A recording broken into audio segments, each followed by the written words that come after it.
પાટણ જિલ્લાના રાધનપુર હાઈવે ચોકડી પર આવેલા નવનિર્મિત કૈલાસ પ્લાઝા શોપિંગ સેન્ટરમાં મોડી રાત્રે વિકરાળ આગ ફાટી નીકળી હતી। આ દુર્ઘટનામાં અનેક દુકાનો આગની ઝપેટમાં આવી જતા અંદર રાખેલો લાખો રૂપિયાનો માલસામાન સંપૂર્ણપણે બળીને ખાખ થઈ ગયો હતો। સ્થાનિક ફાયર ફાઇટર આગ બુઝાવવામાં નિષ્ફળ રહેતા છેક પાટણથી ફાયર ફાઇટરની ટીમને બોલાવવાની ફરજ પડી હતી।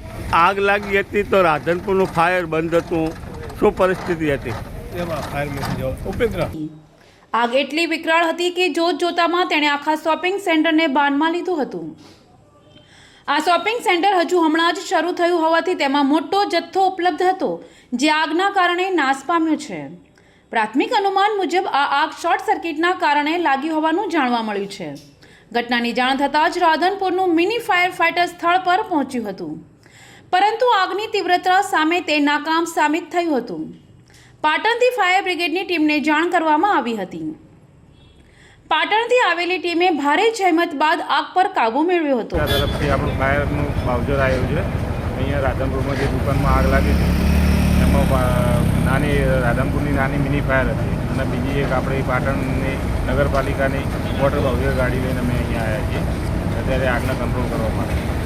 કેટલા વાગ્યા તમને ટેલિફોન વર્ધી મળ્યો? કોલ મળ્યો તો 3 લગભગ 45 આજુબાજુ 40-45 આજુબાજુ આગ ઉપર કાબુ મેળવાઈ ગયો? હા, આગ ઉપર કાબુ મેળવાઈ ગયો।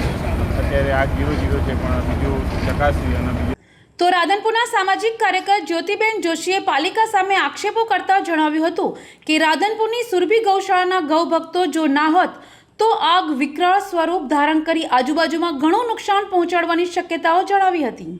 તો રાધનપુર પાલિકાનો ફાયર ફાઇટર શોભાના ગાંઠિયા સમાન બની રહ્યો હોવાનું જણાવ્યું હતું। રાત્રે સુરભી ગૌશાળાના લોકો ના હોત તો આગ ઘણી વિકરાળ બનોત।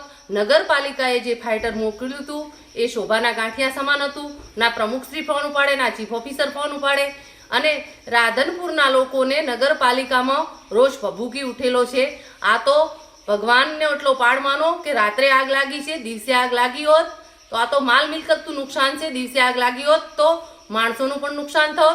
કે તમે રાધનપુરમાં તત્કાલ ધોરણે તપાસ કરાવો તો ઘણી એવી જગ્યાઓ નીકળશે કે જ્યાં ફાયર સેફટીનો અભાવ છે, અને એક જાગૃત નાગરિકે ફાયર સેફટી વિશે ઘણી વખત લખેલું છે, પણ અહીંના ચીફ ઓફિસર એટલી તાનાશાહીમાં ચાલી રહ્યા છે, જવાબ પણ આપતા નથી।